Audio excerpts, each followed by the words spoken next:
Hey everyone, it's Teresa here from Legacy Counseling Center. I hope you've been having a great week. And as we get ready to head into the weekend, I just want to take a few minutes to chat about the topic of emotional needs. I love the metaphor of the emotional tank. It's a concept used to help us understand that we all have emotional needs which we seek to have met. We all have an emotional tank that gets either filled or drained through our relationships with people. At our very core, we all want to be loved and cared for. We desire respect and affection from those closest to us. This desire for love and affection starts in infancy and as a newborn seeks to have their basic needs met by their caregivers.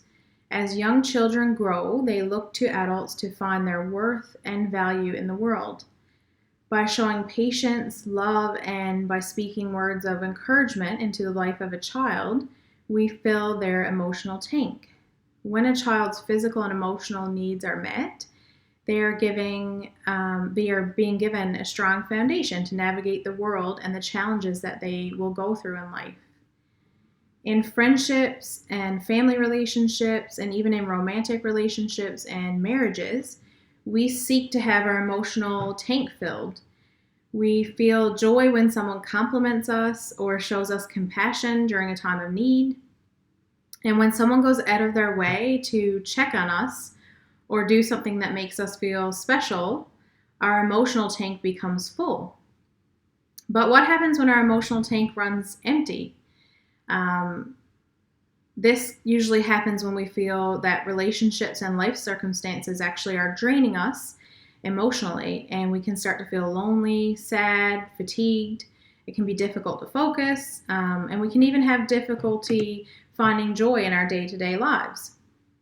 Several years ago, a young child introduced me to the world of bucket filling, and this idea has really stuck with me ever since this child shared it with me. The idea comes from this children's story called Have You Filled a Bucket Today? By Carol McLeod. The story beautifully displays our need to have our emotional tank filled by using the illustration of an invisible bucket. The idea is that we all have an invisible bucket which can only be filled with positive thoughts and feelings about ourselves. It goes on to explain that we can fill other people's buckets by showing them kindness, compassion, or even just by giving someone a smile or a compliment. We can also be a bucket dipper, and this happens when we use harshness or criticism just by being mean to someone, being selfish, not recognizing the emotional needs of those around us. And when we do this, we're emptying the buckets of those around us. This book teaches children that by filling the buckets of those around us, we are also filling our own bucket at the same time. So ultimately, by showing kindness, love, and compassion, we are bringing joy into our own lives and filling our own buckets. It's a wonderful story to help teach children about the power of kindness and respect, and I would really recommend everyone check it out. But this idea of being a bucket filler or helping to fill up someone else's emotional tank isn't just an idea that's important for kids. It's also a great reminder for us adults. And it's a reminder that by showing kindness and respect to those around us, we're filling their tank. So by being kind and loving to our spouse, we're filling their emotional tank and bringing an atmosphere of love and respect into our home. The same goes for friendships and family relationships. When we love them sacrificially and make an effort to see the best in our loved ones, we're helping to meet their emotional needs and filling their tank. In the pursuit of filling the emotional tank of our loved ones, though, we need to be really careful and making sure our own emotional tank doesn't become empty.